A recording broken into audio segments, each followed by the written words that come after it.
పేద పిల్లలు కార్పొరేట్ విద్యను అభ్యసించేందుకు కోదాడ, హుజూర్ నగర్ నియోజకవర్గాల్లో ఏర్పాట్లు చేస్తున్నామని రాష్ట్ర నీటిపారుదల, పౌర సరఫరాల శాఖ మంత్రి నలమాద ఉత్తమ్ కుమార్ రెడ్డి అన్నారు.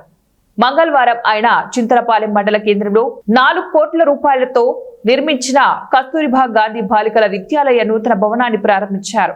ఈ సందర్భంగా మంత్రి మాట్లాడుతూ చింత్రియాల మెయిన్ రోడ్ నుంచి కేజీబీవీ పాఠశాల వరకు సీసీ రోడ్లు నిర్మించాలని, అదేవిధంగా పాఠశాలల చుట్టూ ప్రహారీ గోడ నిర్మించాలని స్కూల్ ఎడ్యుకేషన్ డైరెక్టర్ నికోలస్ తో మంత్రి ఫోన్ లో మాట్లాడి మంజూరు చేయించారు.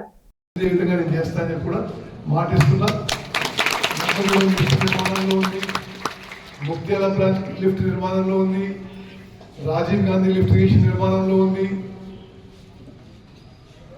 ఇరిగేషన్ విషయంలో ప్రతి ఎకరాకి నీళ్ళు వచ్చే విధంగా ముందుకు పోతుందని చెప్పి నేను మనవి చేస్తూ, మిత్రులారా, మరి మీలో చాలా మందికి మీరు చాలా చిన్న పిల్లలు ఉన్నప్పుడు నేను మొదటిసారి ఏర్పాటు చేశాను.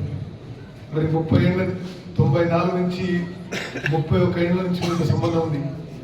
ఆ రోజు నుంచి ఈ రోజు మీరు ఉత్తమంగా ఈ ప్రాంతానికి అభివృద్ధి చేయడానికి, మీ జీవితాల్లో వెలుగులు నింపడానికి నిరంతరం కృషి చేస్తున్నాం. మరి ప్రజా జీవితాన్ని నమ్ముకొని మరి ఒక దృఢ సంకల్పంతో, నిజాయితీతో నిత్యం పనిచేస్తూ ముందుకు పోతున్న విషయం కూడా మనం చేస్తూ మీ అందరినీ